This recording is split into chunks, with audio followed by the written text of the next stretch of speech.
Olá, bom dia. É um prazer estar aqui com vocês nessa manhã de domingo. Desde já agradecemos a sua audiência. A partir de hoje, a AMAT iniciará uma série de lives relativas ao direito do trabalho e o Covid-19. O formato da live será o seguinte: nós vamos lançar as perguntas e o palestrante que se sentir confortável vai responder essa pergunta, sendo que ao final nós vamos conceder mais 5 minutos para que o palestrante, o convidado teste suas considerações sobre a MP 936, se é sobre a MP 936. Nossos convidados de hoje são figuras representativas do direito do trabalho, grandes juristas e advogados representantes, tanto da classe patronal como também da classe dos trabalhadores e sindicatos. Estamos aqui com a presidente da ABRAT, Alessandra Camarano, falando de Brasília. O professor mestre e doutor pela PUC, Ricardo Pereira Freitas Guimarães, de São Paulo. O desembargador aposentado do nosso TRT, Pepe Chaves, que dispensa qualquer apresentação. Júlio Bahia, professor e advogado, e o vice-presidente da AMAT, Léo Leonardo. E eu, Cássia Ata, advogada e presidente da AMAT, como mediadora. A representante do MPT, doutora Ana Cláudia Nascimento, impossibilitada de comparecer, pediu para que fosse lido o seguinte recado. A Procuradora do Trabalho agradece imensamente o convite e confirmou sua participação previamente. Porém, considerando a existência de conflitos de interesse das associações que a representa e aquela que promove o presente evento, entendeu-se de forma harmoniosa pela sua não participação, a fim de obedecer normas estatutárias associativas. Desde já, que assim que tudo seja resolvido no âmbito processual, coloca-se à disposição para posterior participação, com a certeza do sucesso da live com todos os demais participantes. A AMAT agradece, doutora Cláudia. Muito obrigada. Como sabemos, gente, a OMS declarou em 30 de janeiro o Covid-19 como emergência de saúde pública internacional. Promulgou-se a Lei 13.979/2020, que permitiu medidas de isolamento e quarentena compulsórios, sob pena de sanção. Em face disso, editou-se determinações para que empresas não pudessem abrir suas portas. Então, e com isso, os empregados não puderam trabalhar. Diante dos questionamentos dos empregadores e dos trabalhadores, houve a necessidade da promulgação da MP 926, 927, 928 e 936, que foi super esperada por toda a advocacia, empresários, etc. Então, exatamente para que fossem regularizadas as situações das relações de trabalho e ainda flexibilizada a CLT. Dessa forma, estaremos dando início aos trabalhos de hoje. Vou lançar a primeira pergunta recebida pela AMAT, que é a seguinte. Vamos lá. O palestrante que sentir à vontade vai responder, ok? O fato da MP determinar a comunicação ao sindicato sobre eventual acordo individual significa apenas o diferimento da atuação sindical em caso de abuso da boa-fé do empregador nesse acordo? 5 minutos. Bom dia. Primeiramente, eu gostaria de agradecer, presidente Cássia, esse honroso convite para participar aqui com colegas tão queridos e tão qualificados, participar desse debate. O advogado trabalhista agora está com um desafio muito grande, né? A gente tem que trabalhar, né, presidente Alessandra, dia e noite para entender toda essa mudança na legislação que a cada momento aparece. Bom, essa questão eu posso responder, é uma questão interessante, porque a Constituição impõe que qualquer redução de salário fica condicionada à negociação coletiva. Então, agora a gente tem que entender o momento que nós estamos vivendo e reconhecer até que a medida 936 ela trouxe alguns avanços, com alguns problemas, mas que realmente o Estado, nós estamos agora descobrindo que o Estado tem uma função, né? Então, nós estamos vendo aí uma contribuição forte do Estado, que poderia ser maior, mas, dentro das circunstâncias, me parece razoável. Então, nós poderíamos pensar o seguinte: entender aí redução de salário do ponto de vista estritamente econômico e não puramente jurídico, e entender que qualquer redução de remuneração, de ganho econômico por parte do empregado precisa de um aval sindical. A medida provisória prevê isso, a negociação, o acordo individual dispensa o sindicato em se tratando de negociação até 3 salários, por volta de 3 salários mínimos, né? 3 mil, agora não me lembro o valor certo. 135. 3.135, né? Bom, a redução aí, a gente tem que reconhecer que, em todos os casos, hipóteses de redução ou até de suspensão, a gente teria uma perda, sim, não muito grande, mas teria essa perda para o empregado. Para não passar pela necessidade de um aval sindical, uma forma que me parece interessante é lançar mão do artigo 9º da própria MP, que fala em ajuda compensatória mensal. Então, para dispensar, para evitar qualquer debate a respeito disso, essa pequena diferença que o empregado perde, né, com a redução ou com a suspensão, a solução, me parece interessante, é que seja pago essa ajuda compensatória mensal, que não tem natureza salarial, como está dito na medida, né?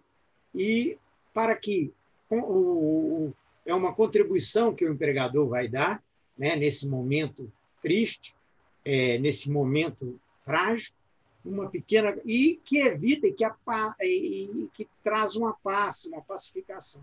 Então, me parece que essa seria a solução para a gente interpretar da melhor forma a dispensa de um acordo coletivo e, nesse sentido, aí sim, um diferimento, né, como foi perguntado, dessa tutela sindical, que, não havendo nenhuma perda econômica para o empregado, pode ser que, nesse sentido, a gente dispense a intervenção sindical, né? Eu acho que é uma primeira interpretação, né? Nós estamos aí ainda começando, mas é uma primeira sugestão, interpretação que a gente sugere. Então, agora eu vou passar para a segunda pergunta. Tá certo, Pepe, é isso mesmo. Ninguém está sabendo nada ainda. A segunda pergunta é: quem deu férias coletivas, apegando-se à MP 927, pode interrompê-las e conceder a suspensão prevista na MP 936? Bom dia a todos. Eu me sinto bastante à vontade para comentar essa questão, se vocês me permitem. Queria cumprimentar a doutora Cássia, doutor Pepe, doutor Elcio, doutora Alessandra, doutor Júlio, que para mim é um prazer estar aqui, direto de São Paulo, conversando com esses queridos amigos, né? E mais do que isso, como o Pepe acabou de dizer, nós somos muito atrevidos mesmo, porque comentar algo dessa forma, dessa intensidade, dessa densidade, que são essas medidas provisórias, no momento que nós estamos vivendo, sem puxar para cá ou para lá, realmente nós temos que manter um equilíbrio muito grande, né? Eu queria dizer antes que o que o Pepe falou, eu concordo. Eu acho que a atuação sindical é necessária, é o melhor caminho, ninguém tem dúvida disso. Só que acho que nesse momento, pelo menos por aqui, nós temos visto, infelizmente, alguns sindicatos usando esse poder que, infelizmente, eles têm agora com a pandemia, né, para não negociar. E não negociar nesse momento geraria talvez uma questão muito delicada, principalmente para aqueles que estão inseridos nesses grupos de risco, etc. E tal. Então, eu acho que, a posteriori, como o Pepe disse, que realmente o sindicato deve agir, ingressando com eventual ação, se houver alguma nulidade, alguma ilicitude nesse acordo individual referido. E gostei da ideia do Pepe da questão dessa compensatória que existe realmente na medida provisória. Eu não podia deixar de comentar, porque eu acho que, ao final, a gente chega a algum denominador, pelo menos próximo. A questão das férias, me parece que um esclarecimento deve ser feito antes, que é assim: as medidas provisórias estão sendo elaboradas para empresas que efetivamente estão em dificuldade financeira, em razão da pandemia. Eu acho que esse é o primeiro ponto, não é? Porque sabemos também que existirão empresas que vão se valer dessa medida provisória para, digamos assim, até ter economia nessa ou naquela situação, o que, evidentemente, o sindicato ou o Ministério Público do Trabalho, no futuro, vão saber avaliar. Então, eu acho que é muito complicado alguém já, no dia que saiu a 927, por exemplo, já estar deficitário economicamente em razão da pandemia. Eu acho que isso é uma situação que vem ocorrendo na linha do tempo e ocorrerá. Então, eu acho que essa linha do tempo é uma questão muito relevante para se avaliar a utilização das medidas provisórias. Esse é o primeiro ponto. Segundo ponto, o tamanho do empregador. Não é? Claro que há comparações difíceis. Por exemplo, uma companhia aérea que tem uma necessidade de caixa absurdo por mês, um valor absurdo por mês, pode necessitar da medida provisória, mas o moço da quitanda pode necessitar também da medida provisória. Não é? Mas, em regra, isso também deve ser observado. Se o empregador já concedeu as coletivas, não é? Como uma maneira de interrupção do contrato de trabalho, nós sabemos todos aqui que essas férias são remuneradas, não é? Acho inviável, em razão do negócio jurídico já pactuado, que ele chame esses empregados de volta e tente a suspensão contratual ou tente a redução salarial com a redução de carga horária.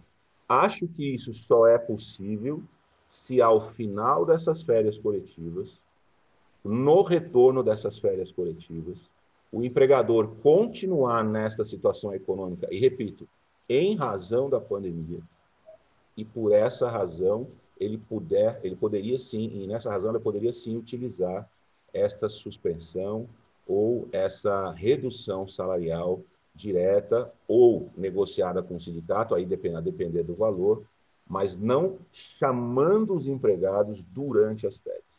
Isso é inviável técnica e juridicamente, na minha modesta opinião. Obrigada, Ricardo. Vou passar para a terceira. A MP 927 e 936 se aplica aos domésticos? À luz da MP 927 ou da MP 936, a redução salarial no âmbito doméstico pode ser feita na base territorial em que não haja sindicato da categoria? O tempo é curto, me permitam economizar nos cumprimentos. Um bom dia, meus colegas de tela, um bom dia aos que estão nos prestigiando aí. A medida provisória 927 tem uma previsão expressa de sua aplicação, de sua incidência às relações empregatícias domésticas. A medida provisória 936 não traz um dispositivo semelhante. Isso poderia gerar, num primeiro momento, num exame mais superficial, suscitaram a dúvida sobre se ela também se aplicaria aos domésticos ou não, mas é uma dúvida que se dissipa logo, pelo menos a meu sentir, se dissipa logo quando se faz um exame mais profundo da medida provisória 936, porque em um parágrafo de um de seus artigos, ela faz uma referência ao tratar da natureza jurídica da ajuda compensatória que o empregador pode dar.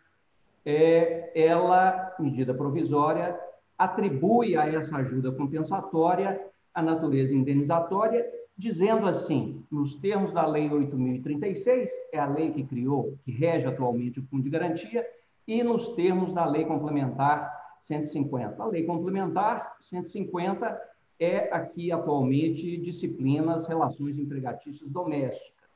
Então, em que pese não haver na 936 uma previsão expressa de sua incidência nas relações domésticas, a alusão que a medida provisória faz à lei complementar me leva a concluir que a sua incidência às relações domésticas é inquestionável.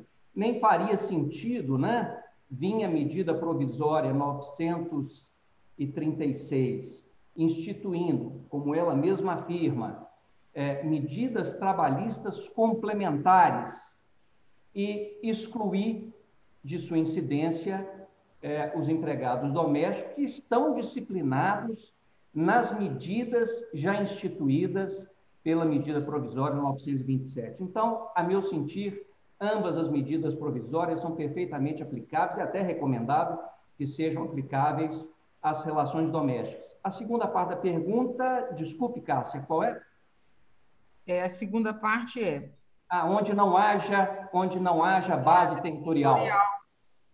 A pergunta, eu imagino que se justifique em razão da controvérsia mais acirrada que se travou no entorno da medida provisória 936, que é a questão de ser ou não constitucional frente ao dispositivo constitucional que prevê que assegura a irredutibilidade salarial, salvo acordo ou convenção coletiva. Já que a pergunta se refere especificamente a doméstico, talvez não houvesse a necessidade da preocupação do consulente sobre se poderia instituir, adotar a redução salarial proporcional à redução da jornada na base territorial em que não houvesse sindicato próprio doméstico. Em Belo Horizonte não há. Me parece que em São Paulo há. Seja como for, a jurisprudência trabalhista, muito antes deste problema todo de pandemia, de crise, etc., a jurisprudência trabalhista, especialmente os tribunais regionais, já vem há muito tempo, se não unânime, majoritariamente no sentido de que, nas relações domésticas, a redução salarial proporcional à redução da jornada é perfeitamente lícita. É vasta jurisprudência nesse sentido, perfeitamente lícita, desde que se observem dois requisitos. É preciso que a redução salarial proporcional à jornada preserve o valor unitário do salário hora, seja salário mínimo, seja algum salário diferente, e se tenha pactuado com essa empregada, faça-se a redução salarial proporcional à jornada, desde que se respeite o valor unitário do salário mínimo. O outro requisito é que esta redução salarial seja expressamente pactuada. Há alguns acordos admitindo até essa pactuação tácita, mas o mais prudente é que se pactuasse isso expressamente por escrito. Então, respondendo de uma vez as duas perguntas, ambas as medidas provisórias são aplicáveis aos domésticos e podem ser adotadas medidas por ela instituídas, mesmo na base territorial em que não haja sindicato próprio de doméstico. Muito obrigado. Respondido, então. Quarta pergunta. O acordo individual previsto nas MPs para alterações do contrato de trabalho são válidos quando não autorizados expressamente por negociação coletiva? Quais as possibilidades de ação do Ministério Público do Trabalho nessa seara? Cássia, se me permite, eu gostaria de contribuir com esse tema. Sem antes fazer o registro do agradecimento pela confiança da AMAT de estar nos proporcionando esse espaço para esse debate dentro de uma crise complicada com o que nós estamos vivenciando, e é sempre muito rico todo o debate que é feito com todas essas novidades que foram apresentadas após a declaração de pandemia, a declaração de calamidade pública. Então, muitas alterações foram feitas dentro da legislação do trabalho para este período. E aí, quando você E, assim, um prazer enorme estar aqui com o doutor Pepe, o Lécio, o doutor Ricardo. Muito obrigada pelo espaço e por dividir essa temática junto com vocês nesse domingo, né? Bom, a pergunta que se faz é se esse acordo previsto nas MPs, né, para as alterações do contrato de trabalho, se eles são válidos. Eu tenho uma preocupação muito grande com a questão da segurança jurídica, né? O artigo 2º, por exemplo, da MP, ela diz o seguinte: durante o estado de calamidade pública, o empregado e empregador poderão celebrar acordo individual escrito a fim de garantir a permanência do vínculo empregatício, que terá preponderância sobre os demais instrumentos normativos, legais e negociais, respeitados os limites estabelecidos na Constituição Federal. Veja, o próprio artigo 2º da MP 927, ele fala de uma possibilidade de celebração de acordo individual por escrito, mas com o fim de garantia da permanência do vínculo empregatício, que vem lá na MP 936, porque a MP 936 ela dá uma garantia de emprego para aqueles trabalhadores que estão naquela situação enquadrada dentro da 936. Me parece que o que o legislador quis aqui no artigo 2º, e é uma impressão, lendo a literalidade dele, é que esta possibilidade da celebração do acordo individual, que terá preponderância sobre os demais instrumentos, ele é para a questão do vínculo empregatício. E ele ainda traz um adendo: respeitados os limites estabelecidos na Constituição Federal. Então, qual que é a preocupação? De que se afaste por completo as entidades sindicais de uma negociação coletiva que prevê redução salarial, que prevê compensação de jornada, todas as excepcionalidades que estão previstas na Constituição Federal, mas que falam muito claramente da necessidade da participação das entidades sindicais. O Ministério Público do Trabalho, junto com a CONALES, eles soltaram uma nota técnica com várias considerações em relação ao período da pandemia. É a nota técnica número 6 do Ministério Público do Trabalho, junto com a Coordenadoria Nacional de Promoção da Liberdade Sindical. Então, muita coisa que consta da MP 927 consta desta nota técnica que saiu do Ministério Público e da CONALES. Portanto, eles trazem alguns pressupostos que foram afastados, infelizmente, na MP, que é a promoção do diálogo social tripartite, e essa questão do diálogo social, ela é algo que vem previsto na OIT, nas convenções da OIT. Em especial, a gente pode falar da Convenção número 98, que fala da necessidade de participação dos sindicatos, e aí ele vem trazendo uma série de formulações de políticas e de medidas de garantia de emprego e renda, todos garantindo medidas sanitárias, medidas econômicas, medidas sociais para o enfrentamento dessa crise que nós vamos fazer, dentro de um critério de flexibilização, porque creio que com a pandemia há essa necessidade de voltar os olhos para uma flexibilização, mas me parece preocupante esse afastamento das entidades sindicais de uma negociação.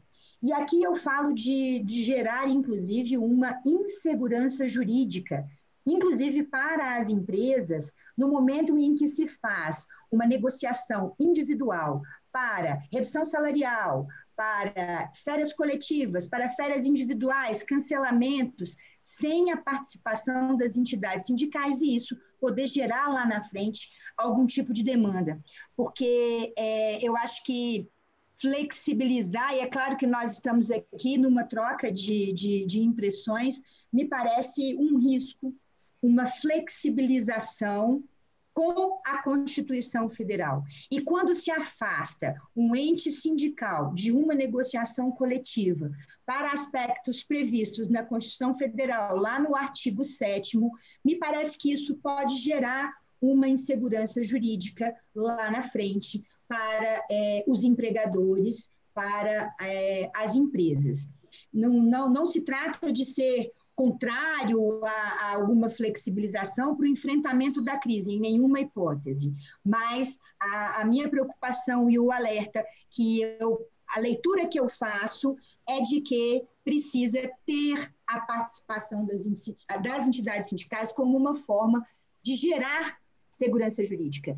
E eu estou falando também com base numa nota técnica do próprio Ministério Público do Trabalho, junto com a CONARES, aonde há essa recomendação da prevalência, mesmo diante desse cenário, do diálogo social que não pode ser afastado.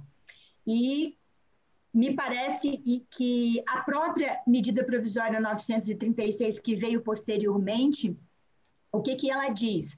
Ela institui a possibilidade de assembleias por meios eletrônicos. Será que, com a MP 936, quando ela vem logo depois da 927, e ela dá essa possibilidade de assembleias sindicais por meios eletrônicos, ela também não está querendo, o legislador não pretende com isso, talvez, estimular essas negociações e essas consultas aos trabalhadores, e não simplesmente fazer algo previsto na medida provisória, através de acordos individuais de trabalho, com uma comunicação de 48 horas e afastamento completo das entidades sindicais, dizendo que não precisa. Dando interferência. Das entidades sindicais que eu trago de acordo com, lastado com a Constituição Federal, porque me parece perigoso flexibilizar com a Constituição Federal, flexibilizar com a questão do diálogo social. Obrigada, Alessandra. Se aplica a quinta pergunta que chegou aqui, para a Mate. Se aplica ao teletrabalho a redução de jornada? E há quem ocupa... E quem ocupa cargo de confiança? Bom, Cássia, primeiro bom dia, né? Bom dia, Lélcio, Ricardo, Alessandra, Pepe, né? É um prazer estar com vocês aqui nessa inauguração do nosso canal da AMAT, né? Em meio a essa confusão, né, que nós estamos vivendo, e eu mesmo já saí, né, e voltei aqui para a instabilidade da internet, e eu estou acompanhando aqui também, já temos muitas outras perguntas no nosso canal no YouTube, então é uma honra muito grande, né, fazer parte, né, desse evento lá de pessoas tão brilhantes, né. Então, no meu comentário aqui, eu acho que não vai ser tão à altura dos outros, né, mas tentarei aqui passar as minhas impressões sobre esse tema, inclusive de ordem prática, né? Então, em relação ao teletrabalho, a primeira discussão que surgiu, né, com a edição, principalmente da MP 927, e troquei impressões, inclusive, com o nosso amigo Antônio Queiroz e tudo mais, foi relativo a se é um trabalho remoto, aquelas distinções sobre natureza jurídica, né, do tema. E eu falei até com ele, falei, olha, vamos ser mais parcimoniosos nesse momento, que nós temos que buscar um equilíbrio, né, e fazer um esforço hermenêutico para simplesmente tentar resolver as situações dos trabalhadores e dos empregadores. E na situação atual, o que nós temos? A necessidade dessas pessoas irem para um teletrabalho, né, para um home office, enfim, repito, sem entrar tanto nessa conceituação jurídica e que, segundo, né, conforme já a reforma trabalhista lá de 2011, esses trabalhadores, né, conforme dispõe o artigo 62, inciso 3, não teriam direito sequer a horas extras. Da mesma forma, né, que já é de conhecimento de todos, aqueles naturalmente, verdadeiramente ocupantes de cargo de confiança. Então, a primeira impressão poderia se dizer, olha, isso seria inaplicável a essas pessoas, justamente até pela inexistência do controle de jornada, pela inexistência do direito à hora extra. Seria uma primeira impressão e talvez até a mais razoável em termos jurídicos. No entanto, eu tenho clientes que estão com a seguinte dificuldade prática e me fez refletir de outra maneira. Olha, se a gente admitir que não é possível a pessoa que está em home office ter uma redução de jornada, eu vou simplesmente solicitar aos trabalhadores que voltem à empresa, observadas, obviamente, as questões de saúde, de distanciamento, de higiene, e lá, não tenho dúvida que eles poderão, né, pelo menos os que não são de cargo de confiança, a princípio, terem direito a essa redução. Então, olha a situação que nós estamos, né, uma situação de ordem prática e que, né, óbvio, se traduz e vai ser julgada nos tribunais. Então, diante desse exemplo e diante de tudo que a gente tem comentado e de um momento muito ímpar aí na nossa história, o meu entendimento, embora, né, saibamos que haja risco jurídico, é que há sim essa possibilidade de redução da jornada de trabalho. E muitos diziam, olha, é impossível ter essa redução porque não há controle. Correto. Mas, por exemplo, se a pessoa trabalha 5 vezes na semana, por que não reduzir a jornada em 25%? Ela trabalha 4 dias na semana. Então, você continua sem o controle de jornada, continua na busca da manutenção dos empregos dessa pessoa, no escopo aí da MP, dessa flexibilização que tem que ser, obviamente, temporária, né, nesse momento de crise. Então, o meu entendimento é que podemos, sim, obviamente, sabendo, né, dos riscos jurídicos futuros, por tudo que já foi dito, essa redução, desde que seja possível mensurá-la, como eu exemplifiquei aqui, com a redução de um dia, que é um critério objetivo, na minha visão, bastante simples, ou com a redução de tarefas, né, porque as tarefas podem ser reduzidas, mas óbvio que no caso de um litígio, né, nós advogados aqui já somos treinados para pensar lá na frente nesse desdobramento, para o empregador demonstrar a efetiva redução de trabalho, me parece um pouco mais complexo. Então, essa seria, a princípio, a minha ponderação. Ok, obrigada, Júlio. Agora, como a próxima pergunta, a sexta pergunta, como fica a questão das normas de saúde e segurança na MP 927, justamente numa época, numa situação de pandemia?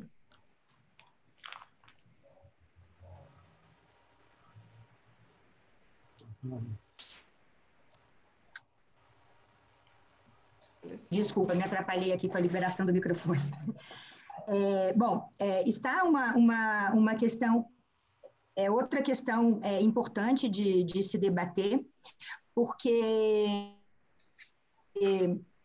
esse tratamento que foi dado na MP em relação à saúde e segurança do trabalho, na 927, me parece que causa um receio, porque foram afetados diversos elementos em relação à integridade física dos trabalhadores, né? Adequação de fiscalização das condições de trabalho, né? A relação desses trabalhadores, muitos deles, por exemplo, que são da área de saúde, que trabalham com a questão de combustíveis, o pessoal da área de transporte, são atividades que são indispensáveis, elas precisam continuar acontecendo, mas a MP, ela temporariamente, o que ela faz? Ela suprime algumas garantias básicas de saúde e segurança, como nós temos lá no artigo, se não me engano, no artigo 15, né? E, por exemplo, alguns treinamentos em relação à saúde e segurança do trabalho, quando precisamente esses empregados estão submetidos a uma questão de pandemia, uma questão de calamidade, né?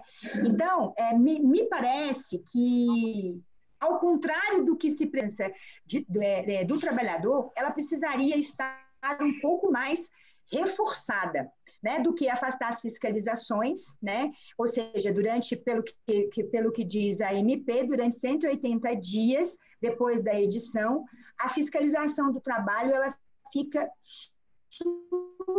subtraída da possibilidade de autuar eventuais infrações. Então, me parece que esse enfraquecimento das atividades de fiscalização, neste momento de pandemia, neste momento de absoluta necessidade de proteção às condições dignas do trabalhador, de proteção à saúde do trabalhador, me parece que afastar a fiscalização ou diminuir esse potencial da fiscalização, ele pode trazer proteção quando se traz uma desproteção para o trabalho, principalmente esses trabalhos que eu acabei citando, como a questão da saúde, a questão do transporte. O que a gente acaba contribuindo? Me parece que a gente contribui para um alastramento do estágio de contaminação. Porque se eu diminuo a fiscalização, por exemplo, dentro de um sistema de transporte, para os trabalhadores do sistema de transporte, são transmissores e receptores desse vírus. Ali dentro, eu tenho usuários do sistema que também precisam utilizar o sistema de transporte para o exercício de suas atividades diárias, por exemplo, pessoas da saúde que precisam usar o transporte para poder comparecer ao trabalho. Então, algumas categorias usam esse trabalho para benefício da sociedade. E aí, neste momento, essas categorias absolutamente vulneráveis, se retira essa proteção que se havia. Me parece que é um fator de preocupação, porque eles podem, com essa desproteção, estar sendo agentes de proliferação e de contaminação. É claro que tudo isso é dentro de uma leitura da medida provisória, da 927, nesse caso da questão da saúde e segurança, e que também vai totalmente ao contrário de recomendações que são feitas pelo Ministério Público do Trabalho, e aí eu volto à nota técnica que saiu da CONALES, onde reforça a necessidade da fiscalização e reforça a necessidade de se observar com muito critério a questão de normas de saúde e segurança no trabalho para essas situações. E só para encerrar, um caso recente aqui no Distrito Federal, que foi flagrado, vou omitir o nome da empresa por óbvio, mas foi flagrado no sistema de transporte, o trabalhador não tinha água no terminal para que ele pudesse fazer a higienização de suas mãos, né? Motoristas e cobradores. Isso não é um fator de proliferação? Basta uma orientação, os meus questionamentos são, basta orientação para essa empresa nesse período? Essas orientações elas já não estão absolutamente dadas, principalmente para a contenção e a diminuição dessa curva? Eu acho que o momento é de um compartilhamento de ideias e de ideais também, para que todos nós saiamos dessa crise, para que não tenhamos tantos mortos, para que não tenhamos tantas tragédias. E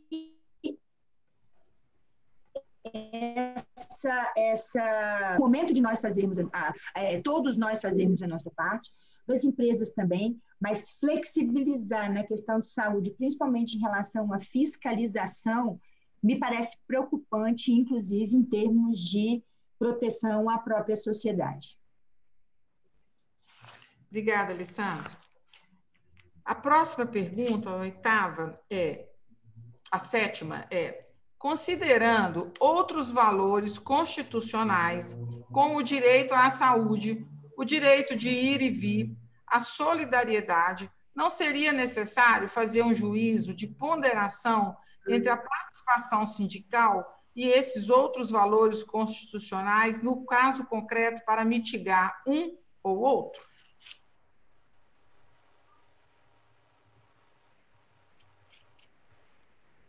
Ricardo não tem som.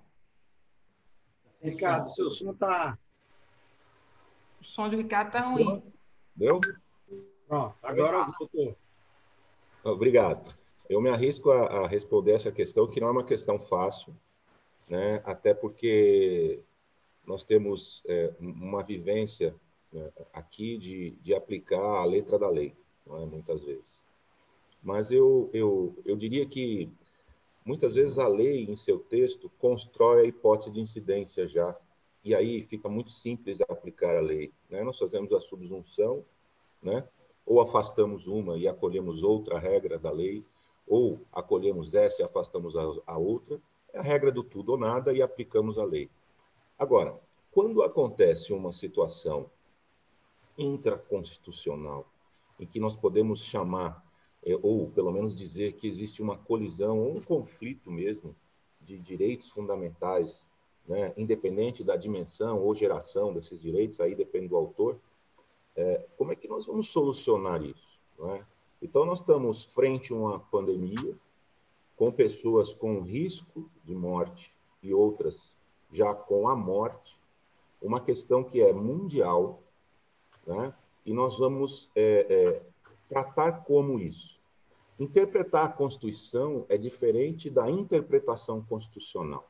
Se eu interpretar a Constituição e for lá no 7º, 6º, que a doutora Alessandra acabou de citar, realmente, para mim, não há dúvida nenhuma de que é necessário, por exemplo, a negociação sindical. Não tenho a menor dúvida, e acho que é o melhor caminho para todos. Só que eu acho que hoje nós temos uma colisão de direitos fundamentais. Nós temos uma questão da paz social, que está na Constituição. Nós temos a questão da vida, a questão da liberdade, a questão de ir e vir, que são questões também inerentes ao direito fundamental, são garantias fundamentais do cidadão. Aliás, são pilares do Estado Democrático de Direito, não é? Que estão, nesse momento, nessa nossa discussão, a colidir com resolvemos a questão da saúde, resolvemos a questão de ir e vir, protegemos os idosos, resolvemos isso da forma mais rápida possível, ou vamos esperar um diálogo social até que um sindicato a gente consiga resolver a questão da redução, etc. e tal. É esse tipo de conflito que eu acho que nós temos que fazer um juízo de ponderação, porque nós não conseguimos aniquilar, claro, a participação sindical e nem a ideia. Mas se eu ponderar esses dois direitos fundamentais ou essas garantias fundamentais, um será mitigado, e me parece que nesse momento, e é uma impressão apenas, seria mitigada a participação sindical pela medida provisória, se dando maior valor a outra garantia fundamental, que é o direito à saúde, o direito à vida, o direito à liberdade. Não é? Mesmo assim, lá na frente, né, a atuação sindical ou do Ministério Público pode voltar a essa verificação e ver se efetivamente isso foi feito dentro e com ativação da boa-fé objetiva ou não. Então, há uma preservação. Agora, como fazer esse juízo de ponderação? Olhar para os dois direitos e ver a regra de proporcionalidade desses direitos fundamentais com relação à execução, adequação e proporcionalidade em sentido estrito, de modo que o direito que deva prevalecer seja o que dê mais valia nesse momento à situação pela qual nós passamos. Então, eu acredito que essa me parece hoje a interpretação mais coerente. Porque ficar olhando para o inciso realmente, se você olhar para cada inciso individualmente, você verá que muitos podem ter sido ofendidos aqui ou ali, mas na verdade não é isso. Há uma colisão entre esses direitos e essas garantias, e a solução só pode ser dada dessa forma. Em determinada situação, por exemplo, aqui em São Paulo nós tivemos uma multinacional americana que já havia vendido 300 ou 500 mil máscaras, e o Estado foi lá e pegou essas máscaras para proteger. Não é? O que seria essa ação do Estado? Não é? Não violaria várias questões de garantias fundamentais, direito de propriedade? Sim, mas nesse sopesamento, para usar aí o professor Robert Alex, na questão do sopesamento, nesse momento, essa intervenção talvez tenha sido necessária. Então, e esta não é a melhor regra hoje, mas é a regra, aliás, essa não é a melhor regra em momento de temperatura e pressão normais, mas hoje nós temos que nos valer dessa regra em determinadas situações. Me parece que a medida provisória, nesse sentido, atende à regra de urgência, de emergência, e dando um maior valor a um direito fundamental que me parece mais relevante nesse momento. Ok, obrigada, Ricardo. A próxima pergunta. Durante o período de redução, pode a empresa solicitar a realização de horas extras? Cássio, eu vou até me atrever a responder essa pergunta, já que a anterior foi de teletrabalho e cargo de confiança.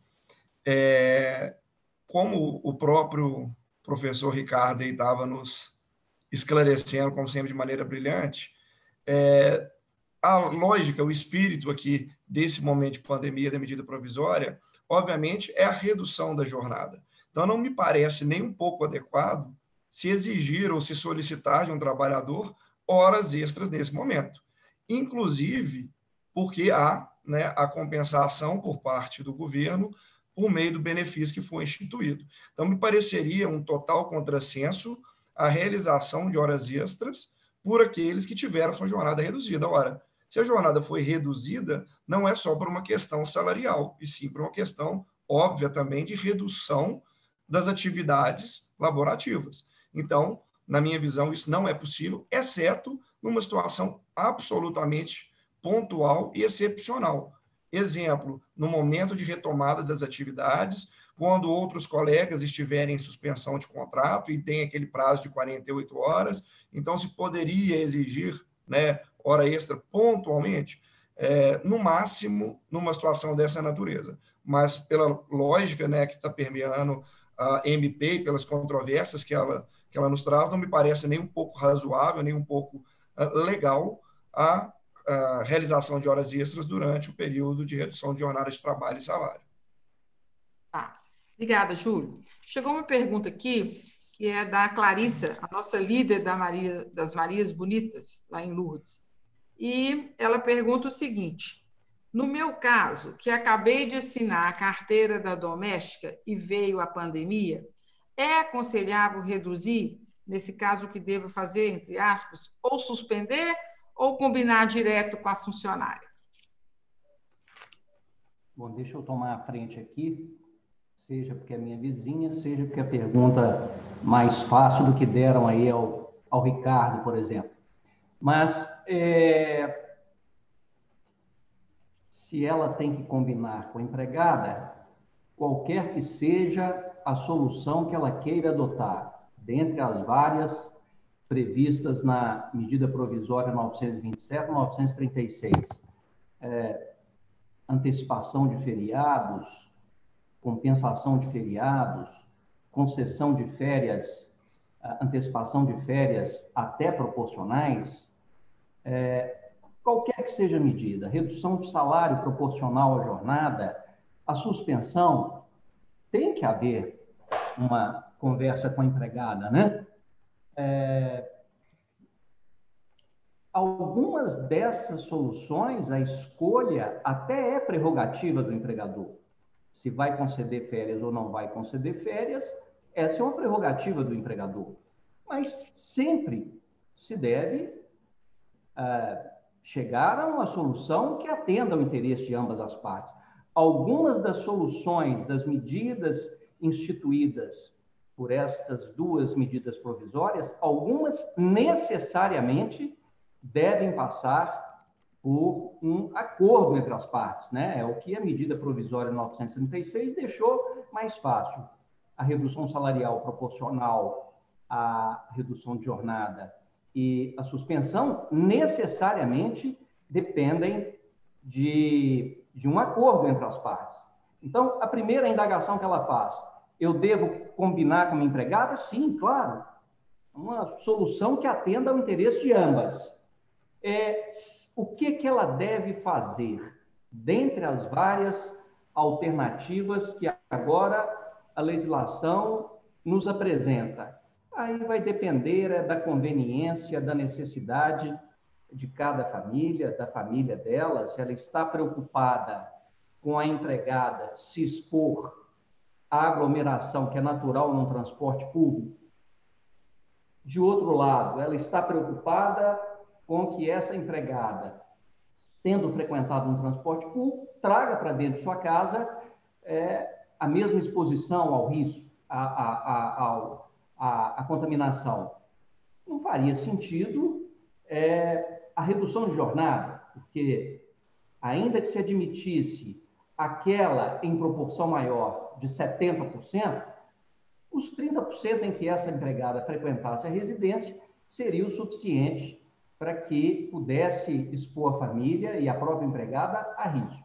Então, é examinar a conveniência, a necessidade, aquilo que melhor ajuste ao dia a dia de cada família. Mas estão à disposição dela todas estas medidas que a lei ofereceu. A outra pergunta que faz é se, tendo acabado de admitir a empregada, se ela pode adotar essas soluções. Todas elas. A medida provisória 936 traz um dispositivo expresso no sentido de que o benefício emergencial ele pode ser pago ou será pago independentemente do preenchimento de período mínimo de vínculo, independentemente de preenchimento de número mínimo de pagamento de salário. Então, não há, por assim dizer, carência. Se ela admitiu a empregada doméstica dela ontem, ela pode adotar todas essas providências previstas, todas essas soluções, melhor dizendo, previstas na medida provisória 936. Ok, obrigada.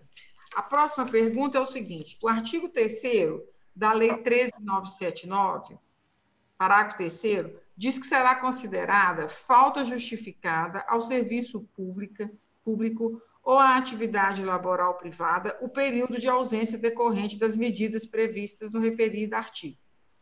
Qual seria a abrangência desse dispositivo depois da MP 936?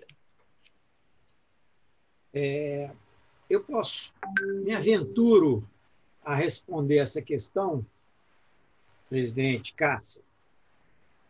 Realmente é uma questão bem complexa, essa interpretação da Lei 13.979, que é a lei que, do ponto de vista jurídico, vamos dizer, inicia todo o processo de efeito, de eficácia jurídica da pandemia para todos os efeitos, em todos os ramos do direito, inclusive no direito do trabalho. Então, me parece que todas as normas de todos os ramos do direito devem ser lidas, não por uma questão de hierarquia, mas uma questão de sistematicidade, a partir dessa lei que origina, que juridicamente, que concretiza os efeitos jurídicos, né, da pandemia. E uma interpretação que nos parece que é a mais jurídica e que é difícil sair dessa interpretação é a decorrente do parágrafo 3º do artigo 3º da Lei 13.979, que diz o seguinte, que... deixa eu ler esse artigo aqui para não esquecer, eu até anotei ele aqui, porque eu acho ele muito importante, esse artigo. Ele diz o seguinte: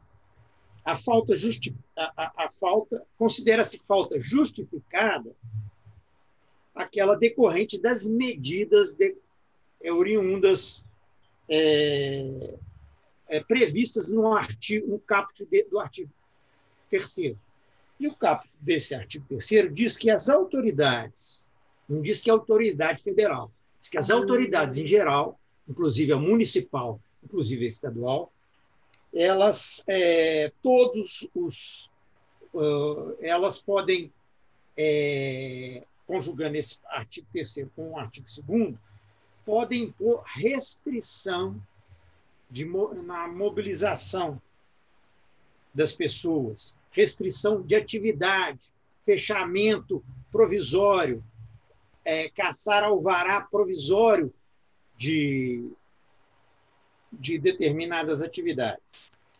Ou seja, se um prefeito determinar o fechamento de uma atividade, né, nós vamos cair a incidência desse artigo.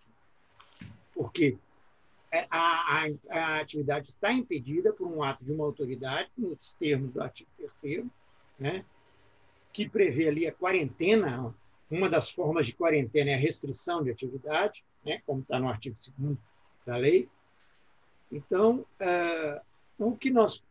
a conclusão jurídica na tradição clássica do direito do trabalho é que, se dá nessa hipótese, se é falta justificada, nós temos uma ocorrência clara do que nós chamamos de interrupção do contrato de trabalho. A interrupção, ela se distingue, como todos nós sabemos, da suspensão. A suspensão, não há contraprestação remuneratória, não há contraprestação do salário.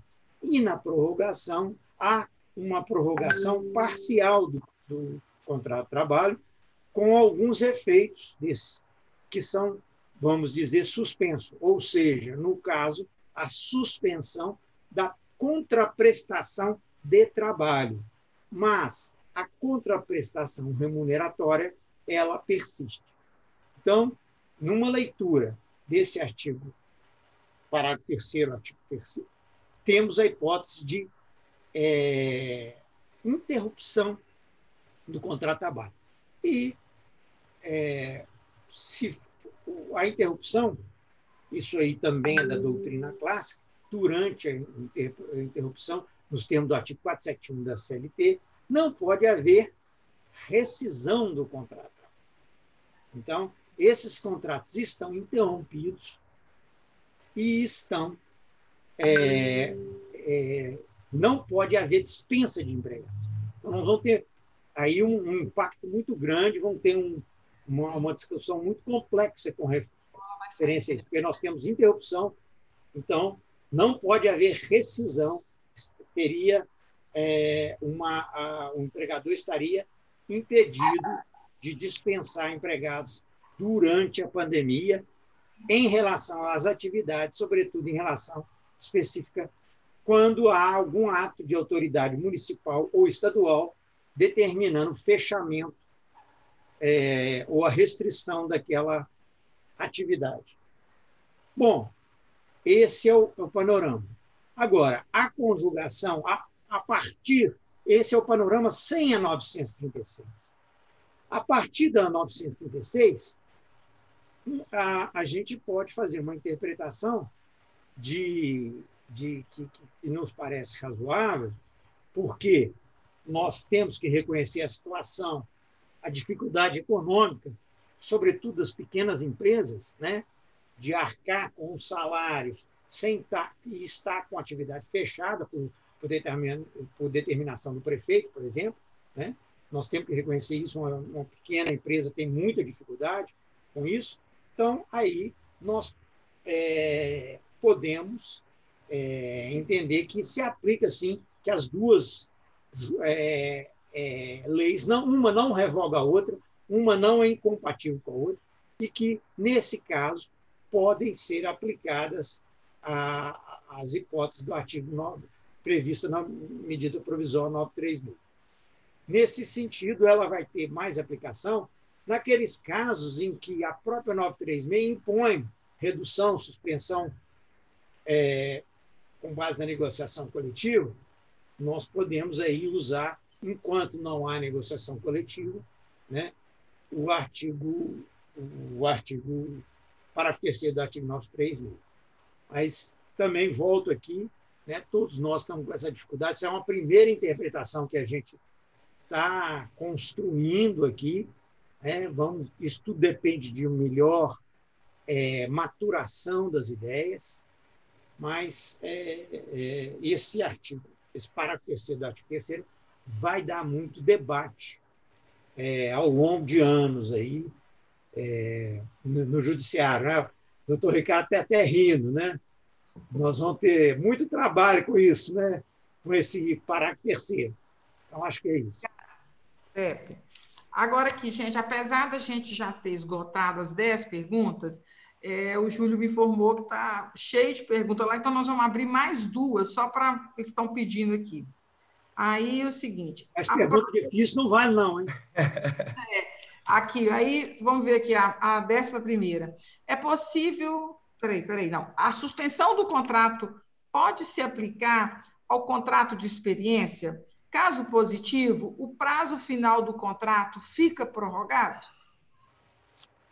Essa é difícil, hein? Essa é difícil. Olha, vamos lá. A primeira coisa que eu acho que nós temos que ponderar, como eu disse na primeira vez que tive a oportunidade de falar aqui com vocês, é que se o empregado acabou de ser contratado por experiência, dificilmente em 15, 20, 30 dias essa empresa quebrou em razão da pandemia. Então, assim, a primeira observação que eu tenho para fazer é essa, né? A gente tem que olhar se a empresa tem essa necessidade, né, de utilização da medida provisória. Eu acho que esse é o primeiro ponto. O segundo ponto é o seguinte, havendo efetivamente uma suspensão, se possível for a suspensão, e a mim parece que sim, e me parece ainda que na utilização pelo empregador desse cenário de suspensão, se prorrogará a experiência e ainda há um outro risco, que é a questão de uma eventual estabilidade e garantia provisória de emprego para o final dessa relação. Até porque os senhores sabem, doutor Pepe, o Lélcio e o Júlio, que tanto o TST e Supremo Tribunal Federal têm dado muito mais valor, digamos assim, ao mérito da relação, quando fala, por exemplo, do acidentado, quando fala, por exemplo, da gestante, do que a forma do contrato. Então, o fato de ser por prazo certo ou por experiência não retira outro direito que nós poderíamos fazer algum raciocínio como aquele feito anteriormente sobre direitos fundamentais, não é? Essa é a visão que o Supremo Tribunal Federal tem e que o TST, em muitas situações, tem se movimentado também. Então, me parece que, se possível for, né, primeiro, a questão da necessidade do empregador de utilização disso. Segundo, prorrogará, sim, na minha modesta opinião, essa experiência. Após a volta, continuaremos contando o número de dias. E, por terceiro, poderemos ter uma discussão ainda sobre eventual estabilidade provisória dentro dessa relação de emprego. Essa é a minha modesta opinião nesse sentido aí, no sentido da pergunta que foi feita. Obrigado. Me permita um pequeno complemento, serei muito breve. Léo, tá, porque eu tomo com a 12ª aqui. Concordo com tudo que o Ricardo disse, e eu complementaria o seguinte: há um interesse em jogo, um enorme interesse em jogo, mesmo em se tratando de uma relação por prazo determinado. É preservar a saúde desse empregado, o afastando da relação de emprego, porque essa suspensão o afasta do contrato, da aglomeração num transporte público, etc. Eu acho que é perfeitamente cabível esta suspensão no contrato por prazo de experiência, porque já há essa experiência com a gestante. Suspensão do contrato por prazo determinado em se tratando de empregado portador de estabilidade. Estou me referindo ao cabimento da suspensão no contrato de experiência. A conveniência deste empregador adotar essa solução é outra coisa, mas me parece perfeitamente cabível. Desculpe, Cássia, obrigado. Não, imagina, obrigada. Vou passar para a própria, porque a gente está quebrando a regra aqui, colocando mais 2. É possível a Justiça do Trabalho modificar acordo judicial quanto a prazo e ou valores em virtude da pandemia? Eu acho que essa aí tem que ser respondida pelo Pepe. Nosso ex-desembargador, nada melhor. Pressionada a vocês, para ouvir sua opinião. Voto com o Júlio. Olha, eu tenho que... Acompanho o voto. Eu passo para frente, eu tenho que refletir mais a minha resposta ali, ainda não. Eu tenho que imaginar. Só lançando. Nenhum direito, nada está excluído da apreciação do Poder Judiciário. Esse é o grande norte que está na Constituição, no acesso à justiça. Nada está... Agora, em situações, nesse caso, são situações excepcionais que podem justificar a atuação do Poder Judiciário. Então, assim, de uma maneira ampla, não pode, mas em determinadas hipóteses excepcionais e considerando, porque pandemia também não é uma justificativa para tudo. A pandemia ela tem efeitos e reflexos diferenciados em cada tipo de atividade, em cada tipo de relação de trabalho. Então, a gente tem que examinar isso em cada caso, né? Em tese, eu acho que é possível, porque nada pode ser excluído da apreciação do Poder Judiciário. E tem que ter realmente um limite, e esse limite deve ser a Constituição Sim. Federal, com certeza. Bem... Cássio. Eu posso só complementar uma coisa, Cássio? E Ricardo também quer. Quem primeiro? Os dois. Fique à vontade, doutor Ricardo. Imagina, Alessandra, você tem preferência. Vamos lá. Obrigada. Da mesma forma que o doutor Pepe, eu fico pensando também sobre isso, né? Uma reflexão, porque é tudo muito novo, né? Hoje a gente está precisando colocar a nossa sensibilidade, os nossos conhecimentos e tudo para a gente poder tentar fazer uma interpretação. Dentro do que ele falou, assim, apreciação do Poder Judiciário, sim, mas o que apimentando um pouco a discussão, né? A função da Justiça do Trabalho, nós temos lá uma função protetiva. O direito do trabalho, ele tem o seu sistema protetivo. Esse acordo que está vencendo a período de pandemia, ele foi feito lá atrás, provavelmente de um trabalhador que esteja em situação de desemprego. Então, agora, no curso da pandemia, um trabalhador numa situação de desemprego, que tem um recurso para poder receber dentro da Justiça do Trabalho, que o faz sair daquela situação de indignidade, do desemprego, da falta de recursos, e haver uma possibilidade disso se prorrogar. Acho que é uma reflexão se esta possibilidade da própria função da Justiça do Trabalho em relação ao seu aspecto de proteção e ao próprio desequilíbrio também acho que ficaria muito falando de uma provável ação judicial anterior a isso e que tem um reflexo agora dentro da pandemia.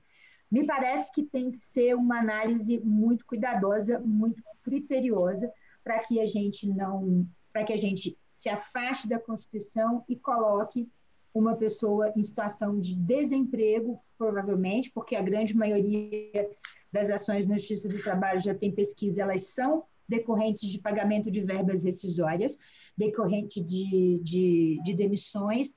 Me parece que precisamos fazer um diálogo muito respeitoso em relação a isso, um diálogo muito responsável em relação a essa possibilidade ou não, para que eu não jogue mais uma pessoa na fila do desalento.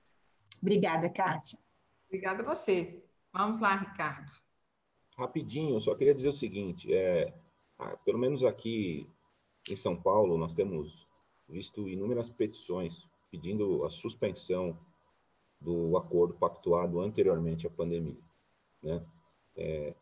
E sem querer julgar nenhum juiz, evidentemente, mas há algumas decisões que, pelo menos num primeiro momento, nos parecem assodadas, em que suspendem, sem exigir prova nenhuma da situação da empresa, ou sem ouvir sequer a outra parte com relação a isso, né? O que tem causado uma situação, digamos assim, muito ruim, até pelo que a Alessandra falou, né? Aquele que esteve, pelo menos na Justiça do Trabalho, provavelmente não está empregado, né? Está contando com aquele valor mensalmente, né? Talvez, de outro lado, nós tenhamos uma empresa realmente que não possa arcar, mas eu peço aqui para que quem receba essas petições veja efetivamente se a outra parte não pode acatar. Porque esse é um tema muito sensível, não é? De boa fé. Né? As pessoas não podem simplesmente falar, não, pode ser que eu não tenha caixa um dia, então por isso eu já não vou pagar os meus acordos. Né? Eu acho que tem que haver uma demonstração dessa situação, para que o juiz possa fundamentar uma eventual suspensão, etc. Só estou dando um exemplo que eu tenho visto muito por aqui. Não sei como está aí na nossa maravilhosa BH, mas aqui em São Paulo nós temos visto algumas decisões suspendendo de plano parcelamento de acordo. Só queria fazer esse comentário. Obrigada, Ricardo. Isso aí, eu entendi que a questão era mais efetiva. A questão era relativa a acordos individuais, porque eu tinha pensado em acordos coletivos, convenções coletivas, né? Mas aí, agora que eu estou entendendo, acordos individuais. Só queria dar uma contribuição rápida quanto a acordo individual. Olha, um prazo de acordo, o CNJ suspendeu os prazos processuais. Se nós formos entender que esse prazo desse acordo foi feito no processo, é um prazo processual, então esse prazo estaria suspenso também, poderia ser entendido como suspenso. Agora, por exemplo, pagamento de pensão, uma questão que um acordo que prevê o pagamento de uma pensão vitalícia, por exemplo. Aí, no caso, não se trata muito de um direito processual, de um prazo processual. Aí é uma parcela de direito material, né, que é reconhecida ou com decisão ou por um acordo.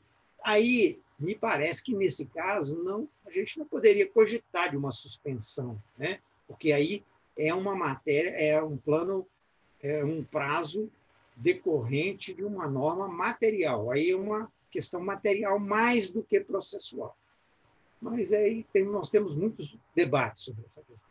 Ô Pepe, o Cação me permite aqui, só para contribuir para o que exatamente disse o Pepe, eu recebi uma adesão recente, que eu até abri aqui na minha outra tela, que vai muito para essa questão do direito material, e nesse caso aqui foi deferida a suspensão, aparentemente, como o Ricardo falou, sem uma comprovação efetiva, mas o fundamento utilizado foi o 393 do Código Civil, que ele diz o seguinte: o devedor não responde pelos prejuízos resultantes de caso fortuito ou força maior, se expressamente não se houver por eles responsabilizado.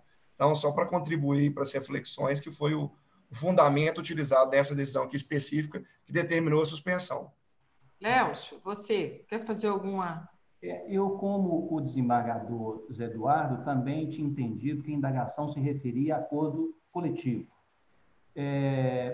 Eu faço minhas as palavras de todos. Eu acho que é questão de se verificar concretamente se há prova dessa dificuldade financeira, se não é um reclamado que oportunista está se aproveitando desse pretexto para prorrogar compromisso com acordo, mas em se fazendo essa prova de que foi surpreendido com toda essa crise, todo mundo acha que encara isso como motivo mesmo de força maior, eu acho razoabilíssimo se pensar na prorrogação do acordo, do vencimento das parcelas do acordo. Só um registro rápido agora.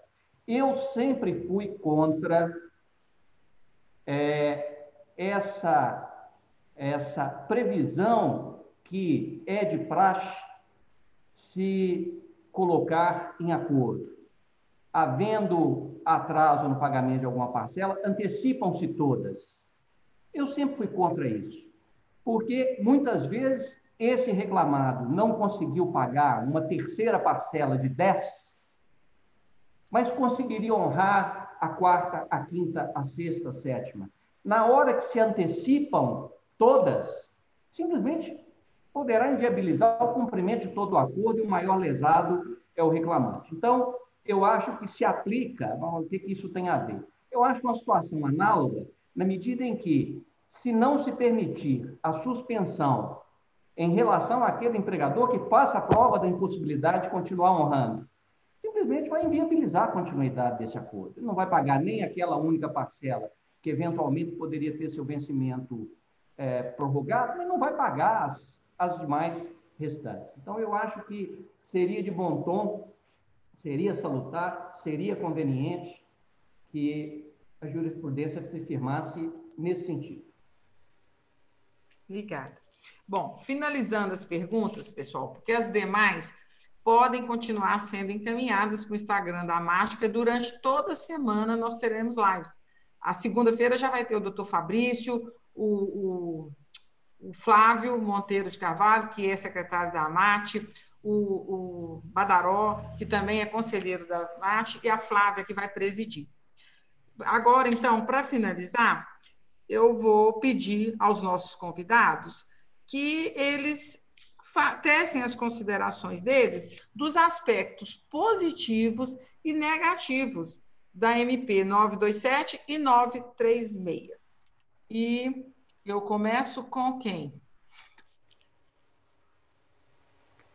Vamos lá, com as mulheres, né, Alessandra? Os negativos, vamos lá, Alessandra, para poder facilitar. Na sua opinião. Obrigada, Kátia. Bom, é difícil a gente colocar aspectos positivos e negativos, porque se a gente for olhar dentro do contexto geral do que estamos vivenciando, é tudo muito ruim, né? Porque há uma possibilidade de reduções de direitos, né, dos trabalhadores e das trabalhadoras. Porém, a gente está passando por um momento que vemos como necessário algum tipo de, digamos, de diálogo para se chegar a um entendimento. O que me parece ser extremamente negativo dentro da MP é exatamente aquilo que eu coloquei lá atrás, que é a questão da ausência da possibilidade do diálogo social. Eu acho que dentro de um contexto de absoluto desequilíbrio dessas relações do trabalho, desequilíbrio da relação entre o trabalhador e o empregador para fazer uma negociação direta dentro de um período de crise, onde a parte hipossuficiente ela fica mais hipossuficiente ainda, se é que isso pode acontecer. Então, me parece que a possibilidade de redução de direitos, diminuição de valores de salário, redução jornada, compensação e outras questões que são apresentadas sem a participação do sindicato, me parece ser um ponto extremamente negativo. E aí, com isso, a gente acaba levando para os demais pontos da MP, quando ela traz todas essas possibilidades de flexibilização e uma flexibilização, inclusive, com normas constitucionais. Quando eu faço uma análise em relação aos pontos positivos, eu acho que a MP 936, ela traz algumas questões que elas acabam, me parece que, entrando até em conflito com a própria 927, né? Porque quando ela traz, por exemplo, a noção de salário, né, por acordo individual. O que a 936 faz? Ela regula isso. Determinadas faixas salariais, que eu não me lembro mais agora qual que é essa faixa, 3 mil e pouco, 12 mil e alguma coisa, ela obriga que seja mediante acordo coletivo de trabalho. Um outro ponto que me parece muito positivo também dentro da medida provisória 936 é a garantia provisória no emprego. Então, há uma garantia provisória no emprego durante o período dos acordos e dentro desse mesmo período até o restabelecimento das condições normais. E como acabou que a minha parte durante foi essa abordagem do direito coletivo e das questões sindicais, eu acho que eu gostaria de reforçar. A 936, ela traz um ponto muito positivo, que é a possibilidade das assembleias sindicais serem convocadas e deliberadas por meios eletrônicos. Então, me parece que a intenção do legislador é possibilitar aqui realmente essa oitiva da classe trabalhadora, das partes,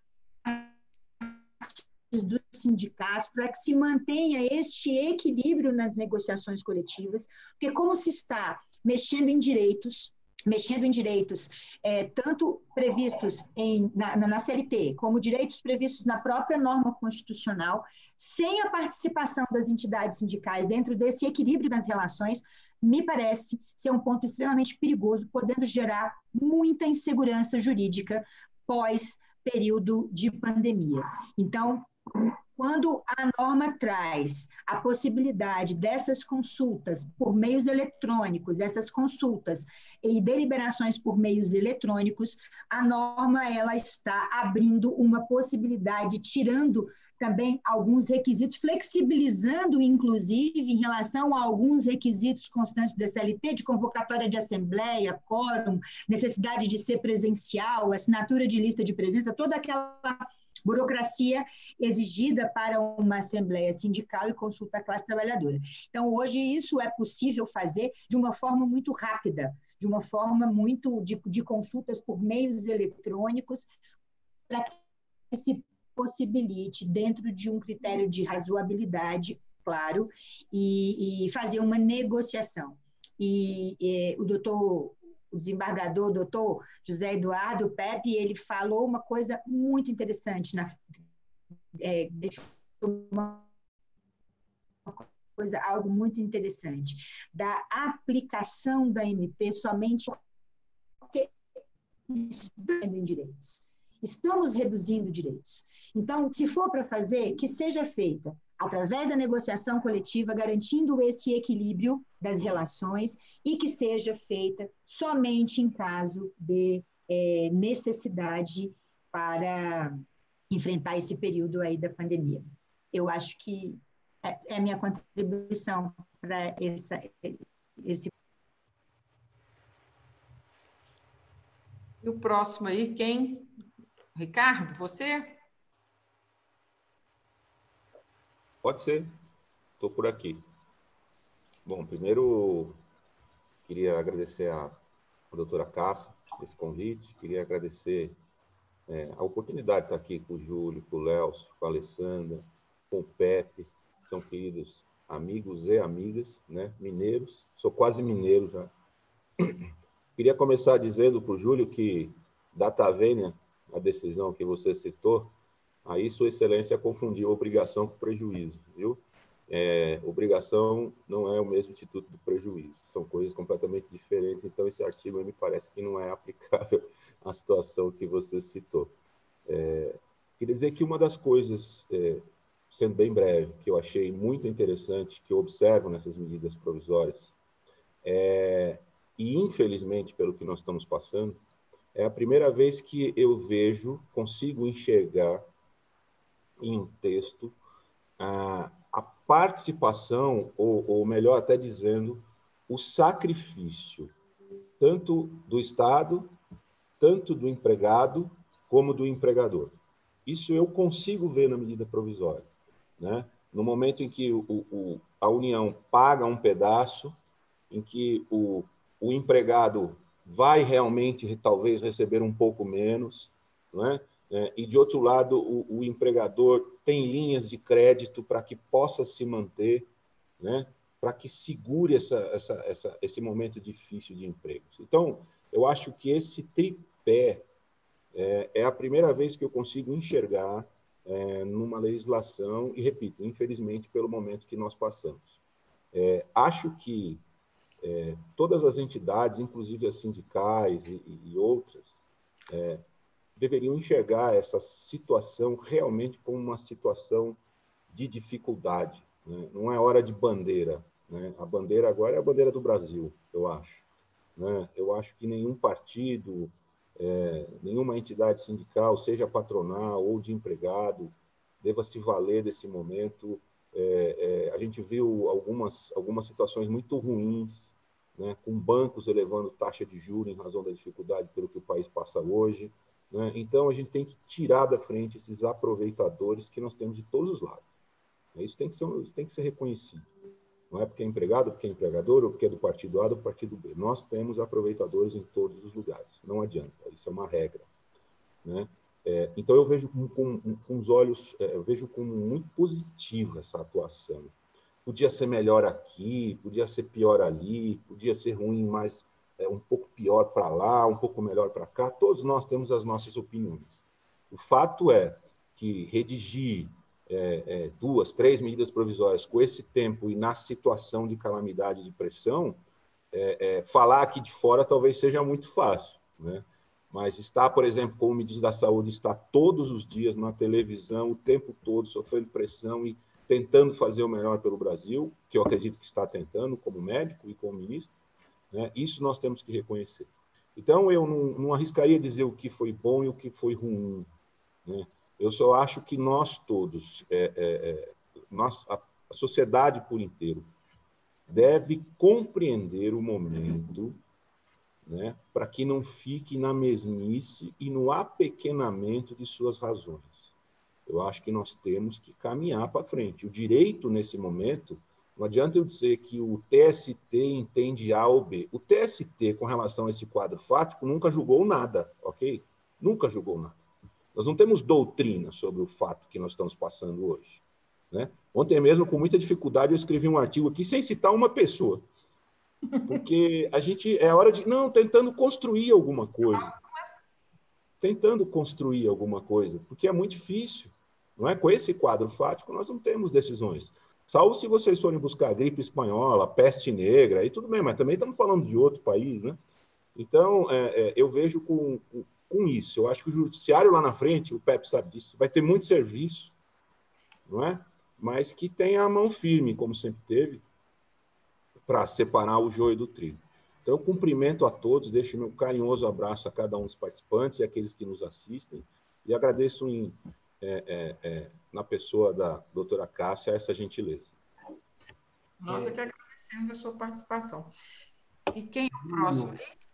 Caríssimos colegas Júlio e Zé Eduardo, me permitam me antecipar apenas porque a minha manifestação vai muito na linha do que o Ricardo disse, apenas para que fiquem próximas. Eu vejo com muito bons olhos essas medidas instituídas pelo governo, especialmente a medida provisória 936. Poderá aqui, ali, haver alguma imperfeição, algum inconveniente? Poderá. Mas, examinadas todas essas medidas no conjunto, especialmente a 936, acho que o governo foi muito feliz. Nós não podemos perder de vista que tudo isso se fez, ou todas essas medidas foram adotadas para evitar que o empregador lançasse mão no desespero absoluto. É um drama o que vivem empregados e empregadores, mas no desespero absoluto de ter a sua atividade interrompida, não ter rendimento, mas o final do mês está chegando para ele honrar a folha de pagamento. Evitar que ele partisse para a solução que está mais facilmente à sua mão, que é a dispensa sem justa causa, com um agravante enorme neste momento que estamos vivendo. Porque não é simplesmente dispensar sem justa causa, porque isso ele sempre pôde fazer. É dispensar sem justa causa e, em função da crise econômica, não honrar sequer parcelas rescisórias.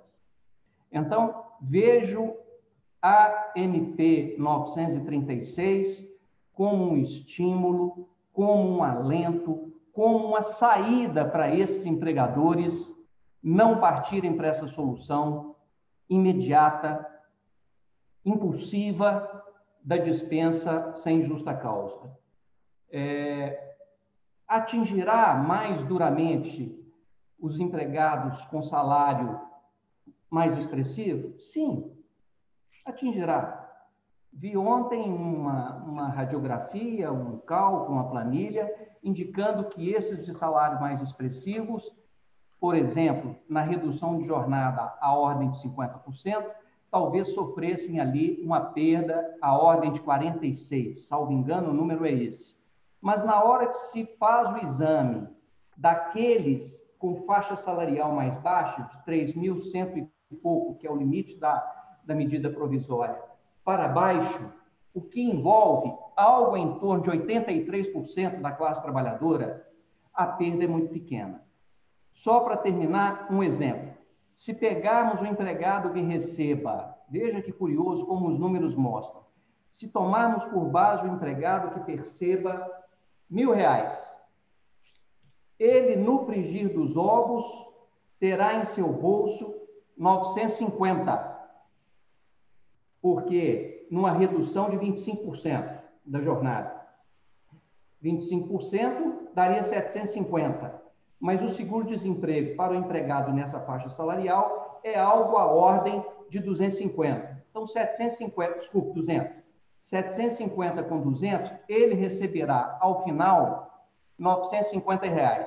Isso representa, então, 5% do seu salário original de 1.000, para uma redução da jornada de 25%. Então, eu fico aqui pensando, fizéssemos abstração desse momento de crise que vivemos e, em condições normais, se viesse o empregador oferecer a seus empregados, escute, você quer ficar 25% de tempo a mais com sua família em casa e a sua contrapartida é perder 5% do salário, eu acho que a gigantesca classe dos trabalhadores iria preferir isso. Bom, eu fico 25% menos na empresa, 25% mais na minha casa, vou ter um prejuízo, uma perda de 5%. Então, eu vejo, para concluir, eu vejo que o governo foi extremamente feliz, especialmente nessa medida provisória 936. Agradeço à AMAT por me distinguir com esse honroso convite, prazeroso. É isso. Um abraço. Obrigada, Léo. Júlio, vamos deixar o nosso PEP para o final. Sem dúvida. E ele tem que nos brindar com um brilhante encerramento, né? Então, primeiro, gostaria de te agradecer, Cássio, pelo convite, pela missão que você me deu aí para criar o canal e fazer essa primeira live. Confesso que fiquei bastante ansioso e apreensivo, mas deu tudo certo, né? Também com esse time aí não teria como ser diferente. Também agradecer, eu estava acompanhando aqui no meu celular, muitas vezes vocês viram me distraindo um pouco, estava acompanhando as perguntas aqui do pessoal. Tivemos aí pessoas do Rio Grande do Norte nos assistindo, o doutor Moro, lá de São Paulo, nos assistindo, o nosso querido Fabrício Lima também, dentre diversos outros, né? A nossa Ellen da AMAT, enfim. Então, agradecer aí a toda a diretoria da AMAT, na sua pessoa, Cássia, agradecer a participação de todos, né? E esse que seja a primeira live de muitas outras, né? Com os nossos colegas. E minha voz está até ruim esses dias, justamente, e sobretudo pela MP 936, que eu nunca falei tanto sobre ela, né? Para os clientes e tentando decifrar um pouco, né, o caminho a ser trilhado aí. Mas a gente já respondeu muitas perguntas, já falou muito sobre ela em si.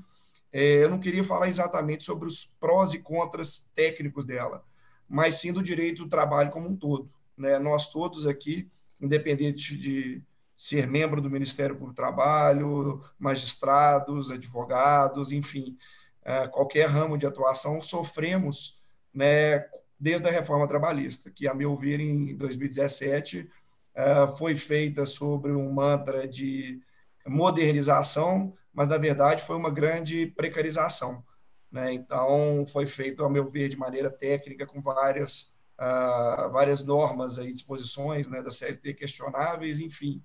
E acho que aquele ditado, né, fazer do limão uma limonada. Então, dessa situação que nós estamos vivendo, o direito do trabalho tem que exercer, de fato, o seu protagonismo, em todas as suas esferas, né? Trazer de novo o debate não político, como vem sendo trazido nos últimos anos, de que o trabalho, né, ou o trabalho formal, nos termos da CLT, é um entrave ao crescimento do país. Não. Como o próprio Ricardo disse, né, a medida provisória, talvez pela primeira vez, trouxe aí, né, os três atores de uma maneira mais equilibrada, né? Quiséssemos nós que o Estado pudesse arcar ou pudesse ou quisesse arcar com o restante. Mas não adentrando nessa questão, a mensagem que eu acho que a gente tem que extrair desse momento é de protagonismo do direito do trabalho. O protagonismo do advogado, o protagonismo do magistrado, dos representantes do Ministério Público e, mais uma vez, dos sindicatos, que sofreram, né, todos nós sabemos, muito com a reforma trabalhista de uma maneira, me permite a expressão aqui, até covarde, porque tirar a fonte de renda do sindicato e depois, né, esquecer do artigo 7º, inciso 6º, aí, da relevância do papel do sindicato. Então, eu tenho frisado isso e nós temos que trazer para o direito do trabalho, por exemplo, o trabalhador autônomo, né, que hoje está aí nas mãos de um Corona Voucher. Nós temos que trazer para o direito do trabalho, ainda com uma regulamentação específica, né, o Pepe é especialista nisso, esses trabalhadores por plataformas digitais, né, essas pessoas que estão à margem, né, e que precisam de uma proteção social. Então, essa MP deixa isso muito claro também, na medida que o Estado finalmente aparece para dar um alento, ainda que mínimo, fica muito claro o papel, né, do direito do trabalho. Então, é essa só a mensagem, né, que eu queria deixar e agradecer a todos aí pela colaboração, e é uma honra, né, estar ao lado dos nomes aqui que nós estamos, dos quais eu sou admirador inconteste de todos. Então, muito obrigado aí a vocês. Obrigada a você, Júlio. Agora vamos ouvir aí o nosso Pepe. Fechar eu vou deixar os agradecimentos para o final.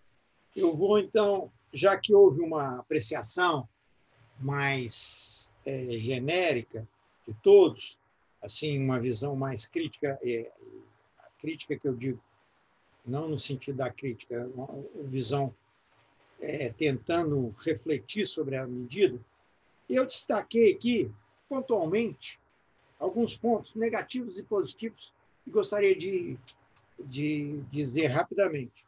Da MP 927. O que eu achei positivo nela? Saiu aquele artigo 18, né, que houve uma comoção social quanto àquele artigo 18, suspensão, e no mesmo dia que ela entrou em vigor já foi revogada, né?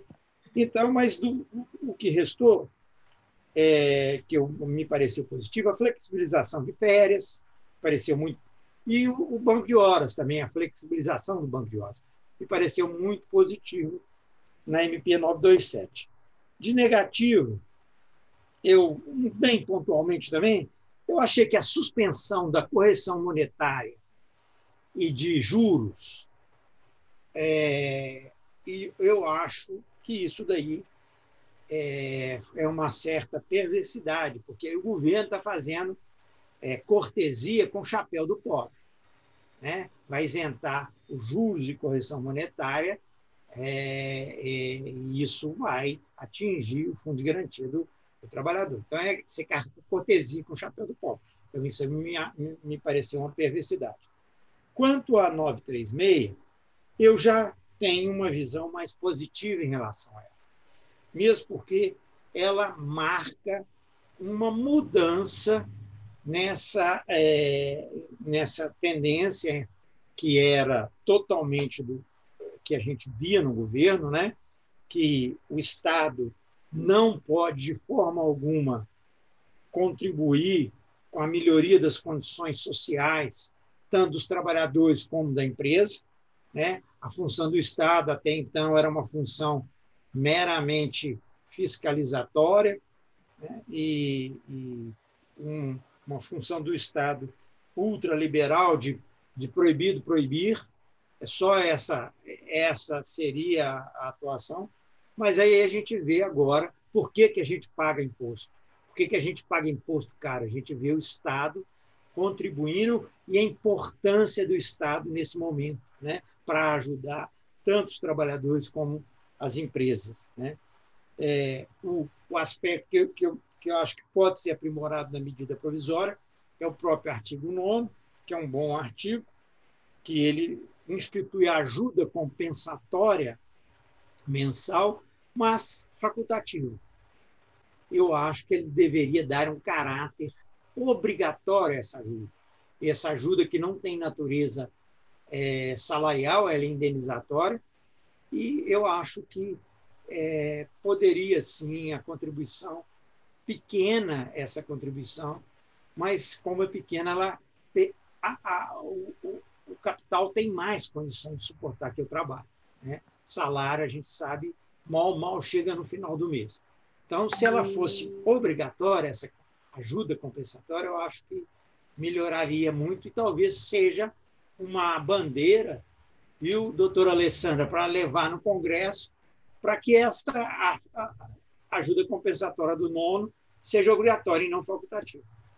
Bom, e para finalizar, gostaria de agradecer a honra de estar aqui, né, com a doutora Alessandra, o doutor Ricardo, o doutor Lélcio, e agradecer e parabenizar a nossa presidente Cássia e ao querido amigo Júlio, né, por terem organizado esse evento aí que inicia e que parece, eu estou vendo, deu umas corridinhas lá no YouTube e vi que lá está fervendo, lá, com uma popularidade muito grande. Então, parabéns aí aos organizadores e muito obrigado. Um abraço a todos os amigos. Bem, a Mate só tem a agradecer, né, o nível aí, o nome dos juristas que tanto contribuíram em pleno domingo para colaborar com a advocacia trabalhista. E eu acho que isso tudo veio para mostrar a importância da justiça do trabalho, né? Que até outro dia se falava em extinção e nada é por acaso. Olha aí a importância dos sindicatos, nós estamos aí precisando conversar com os sindicatos, estamos tendo dificuldades enormes para poder fazer agora esses acordos aí, dependendo da faixa salarial. Então, é isso, nada é por acaso. Eu quero agradecer a todos, muito mesmo, está cheio de elogios aqui, dos palestrantes, dos temas, e lembrando que os temas nós recebemos, foram perguntas, e que vocês podem continuar enviando, porque será uma semana de lives. Muito obrigada, não quero tomar mais o tempo de ninguém, a você também que nos assiste, e um bom domingo de Ramos a todos.